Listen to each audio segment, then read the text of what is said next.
It's been a few months since my life has gone back to normal. Currently, I do not feel safe anywhere. I used to dorm at my college, but I had to go back home during the second semester due to strange occurrences happening there. I don't plan on dorming anytime soon either. It might not be the smartest thing to share this since it's still under investigation, but maybe it will make people more cautious of social networking. It sure has made me wary of trusting strangers online again. November of last year was when the messages first appeared. Ever heard of Snapchat before?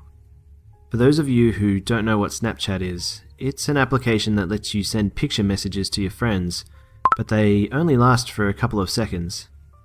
Once those seconds are up, the picture disappears forever, and meaning you can never see them again. You can only send pictures you take at that moment, and they can only be seen for the few seconds you time them for.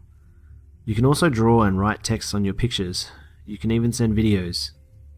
I never really knew about Snapchat until I was introduced to it by my friends. They encouraged me to download it, and being the weak-willed person I am, I gave in to the peer pressure. It seemed kind of fun at first. I was taking pictures and sending them like crazy. Most of the time, I just took pictures of myself making the goofiest faces and putting random letters for texts. I also went out of my way to take pictures of the funniest things. I remember taking a picture of this dude's butt crack while he bent down to tie his shoes. Yeah, it was sick, but downright hilarious. There were a lot of people who added me as a friend on Snapchat. Most of them came from Facebook or the contact list on my phone. This also included some people I didn't know too well, but they still sent me pictures either way, and it was actually pretty nice. I guess Snapchat made it easier to break the ice with people I randomly added or haven't seen in a while. One day, in November, someone called Where1-Forever added me on Snapchat. At the moment, I didn't think too much of it. I figured it was just another one of my Facebook friends. Instantly, the first message this person sent me was a paper with sharpied handwriting on it and a heart drawn underneath it. It read, "Hey cutie, how are you?" Once 4 seconds had passed, the message had disappeared. I was flattered by the fact that whoever this person was referred to me as cutie. I'm guessing it was probably a girl flirting with me a little bit. I sent her a picture back of me with my eyebrow raised and a smirk on my face. After that, I added the text, "I'm doing good. You think I'm a cutie?" and then sent it to her for 5 seconds. About a few minutes later, I got another picture from her. The picture was of a teddy bear carrying a red heart with a white backdrop. The text read, "You are on my top 5. Right away, I wanted to know who this person was. For the next couple of days that we messaged each other, she never sent me pictures of herself. For some reason, she wouldn't even tell me her name. I kept pushing her to send me a picture, but she always made excuses, or sent stupidly drawn stick figures instead. With that, I believed that she was either really ugly or really shy, and I was hoping for the latter.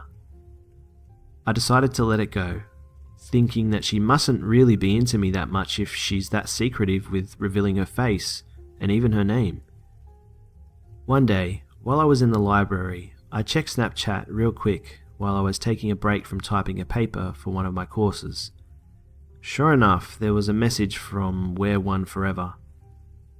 As soon as my finger tapped it open, I almost jumped out of my seat. She sent me a picture of a person, the first time she'd ever done so. But that's not what got me all bothered about this picture. I knew that the picture of this person definitely wasn't her.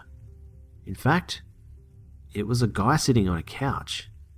White shirt, blue sweatpants, looking straight into a laptop. Bookshelves in the background.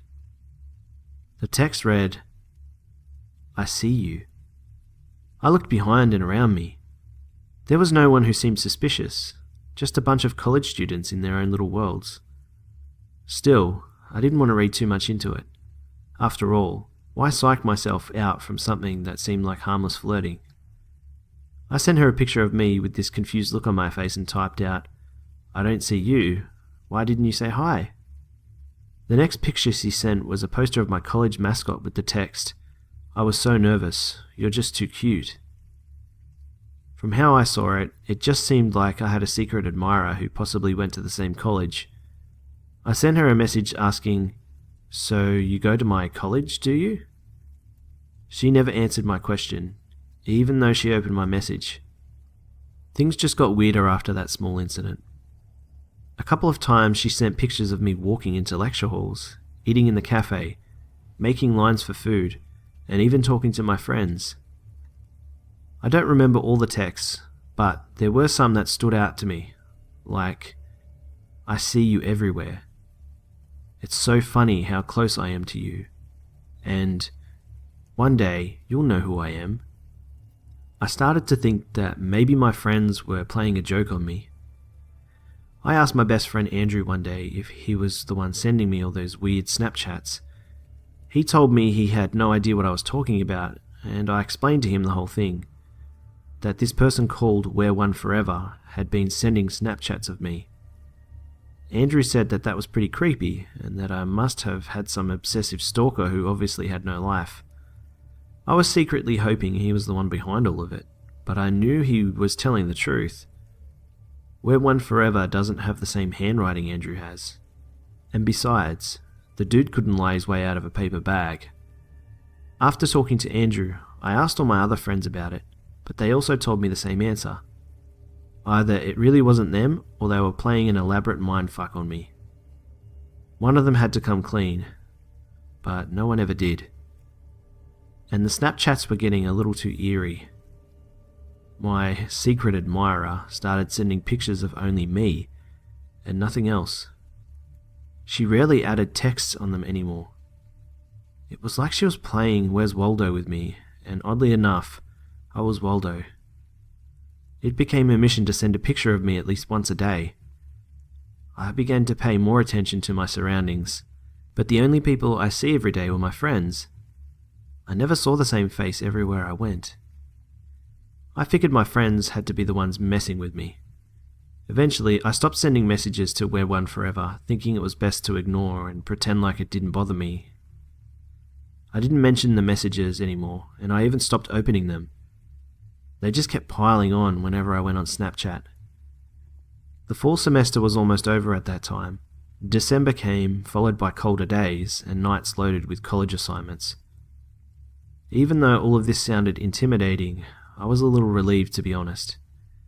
It gave me the excuse to focus all my attention on something more important than those messages.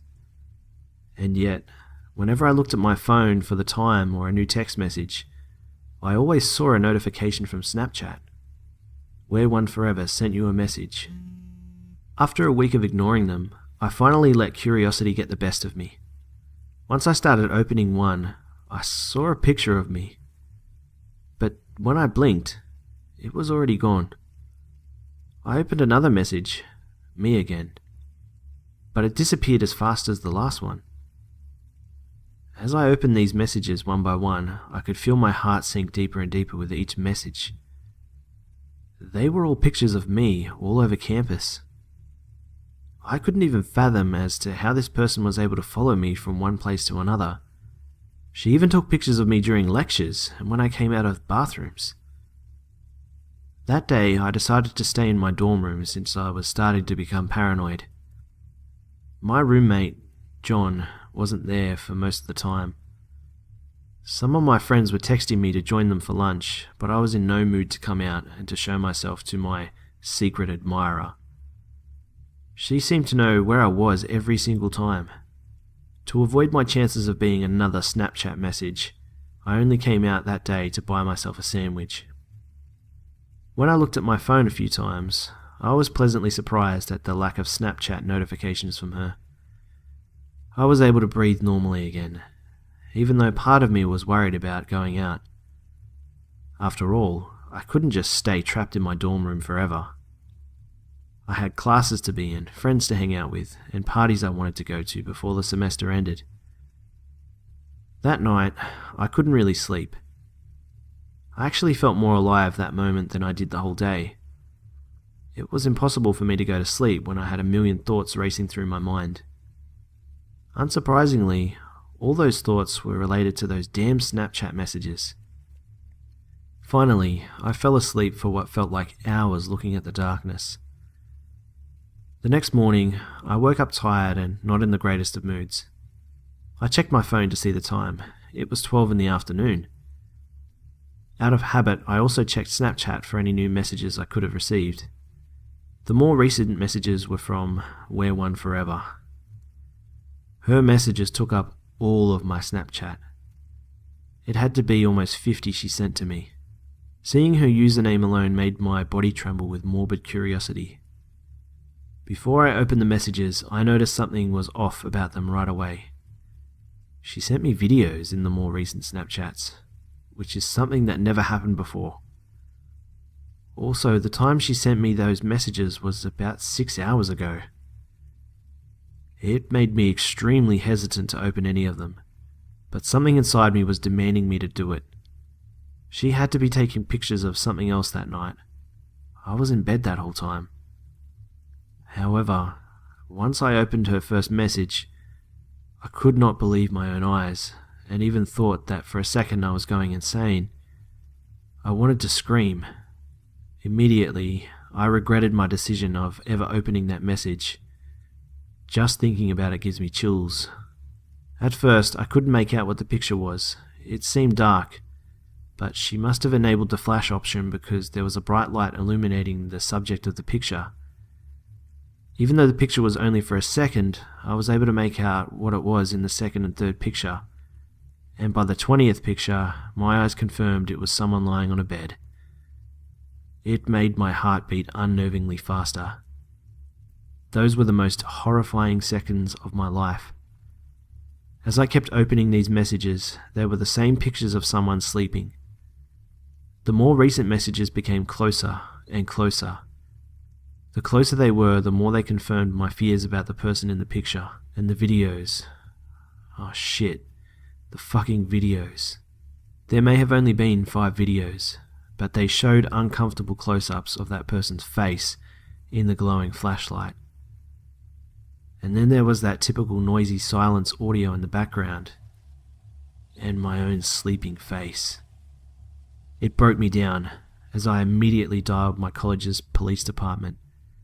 I told them someone broke into my room last night, that I was being stalked by someone I didn't know, who was also sending me pictures of myself.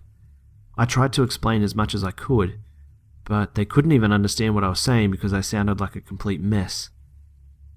They came over to check up on my dorm room, observe any forcible entry that could have taken place, and even question my roommate for an hour. I showed them my Snapchat to prove the multiple messages the person was sending me. Unfortunately, they couldn't retrieve them and see the actual pictures. I told my parents about a week later. They wanted to pick me up as soon as possible, even though finals were coming up. After I was finished though, I went back home and the messages had stopped for a while. I didn't see anything from Wear One Forever for the second semester of college. The police are still trying to find out who the perpetrator is, and are currently trying to contact the makers of Snapchat to retrieve those terrifying pictures. At that time, my life was going back to normal. And yeah, I was still using Snapchat, just for the innocent fun of it. The last days of semester, though, became a different story altogether. It was a typical Friday, and I was home alone, watching TV, chowing down on snacks. I just completed the last of my finals, so I was treating myself after all that stress from college, and especially from that slightly traumatizing situation. But that all changed once my phone began to vibrate. This whole wave of dizziness took over me as I read what was on the screen. Wear One Forever sent you a message.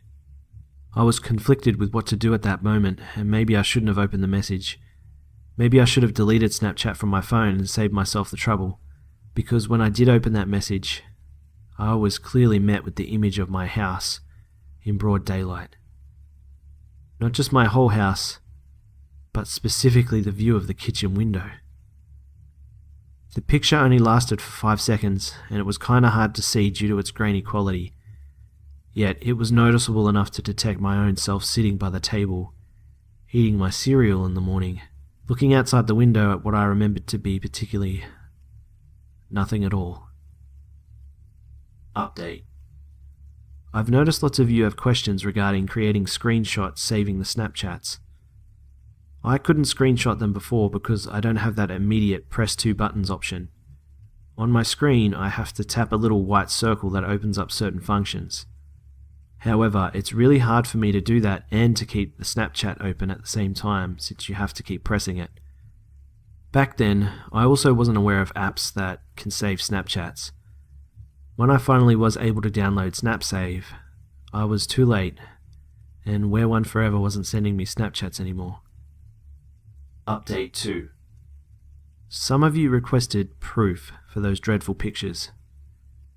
I can't show them to you because 1, about 99% of them are corrupted, and 2, they're considered evidence for an ongoing investigation. The only picture I can show is a screenshot of Wear One Forever on my friends list. This is it. There are those of you asking why I haven't deleted my Snapchat yet. This person obviously knows what college I go to and where I live. We have to bust him, her, or whoever this is, so I can actually feel safe again. If I just deleted or blocked him or her, then I won't ever know who is stalking me. They could even cause unspeakable harm to me, but it might not happen if their whack job selves are in jail.